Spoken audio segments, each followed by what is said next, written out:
everyone, I'm Anne and welcome to the second installment of Answers About Transfers. In the last video, we talked about whether or not the decision to transfer was right for you. This video is going to talk about the beginning of the transfer application process, finding your list of schools to apply to, and nailing down that application timeline. Now, I'm gonna level with you. Transferring is not easy. First of all, you have to do college apps again. And second of all, transfer spots are even more competitive than freshman spots. But if you're really committed to making the switch, not to worry. We're gonna break down this process, make it really easy to understand, and throw in plenty of helpful tips along the way. So let's get started. First, we're gonna talk about your school list. Take a look at video 1 for some questions to get you inspired about which schools are gonna be a good fit for you. Maybe it's size, location, a particular academic program.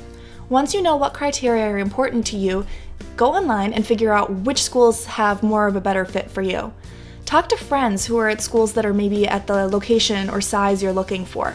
Better yet, go and visit them and take some campus tours. Just like the freshman apps, we want to aim to have a few reaches on our list, a few likelies, and if you are absolutely positive you need to be somewhere else this time next year, let's throw in a few super likelies as well. Next, we want to create our timeline. The general rule of thumb is that the deadlines are going to be March 1st and March 15th. Those are the two big deadlines.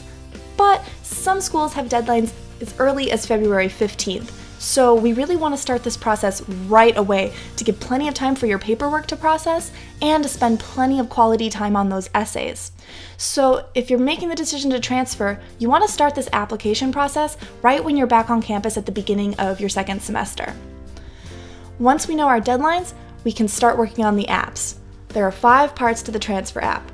We have our test scores, high school and college transcripts, letters of recommendation, essays, and the resume.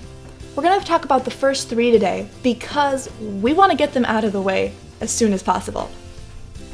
Alright, the second you've got your list of schools created, here's what we want to do ASAP. Talk to your professors and see if they'll be willing to write you a letter of recommendation. You'll need 2.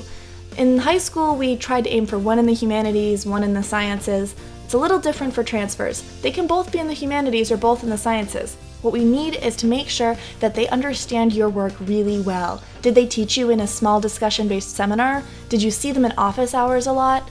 Once they've agreed to write you a rec, make this process as easy as possible for them. Send them some envelopes so that they can just send off your recommendations super easily. Or if they need to upload them online, give them those links and any info they're going to need to get those to the school as quick as possible.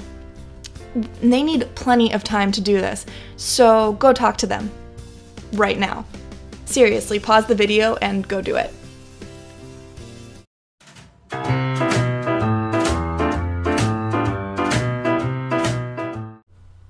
Are you back from talking with your profs?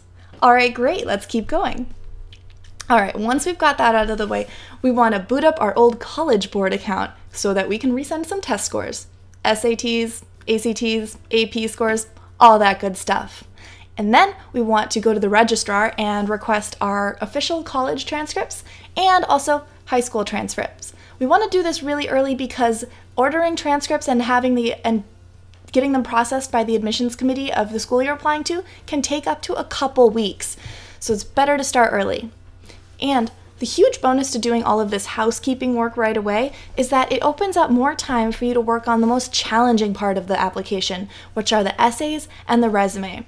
So stay tuned, and in the next video, we're going to talk about how to make that essay really stand out to the AdCom. See you next time.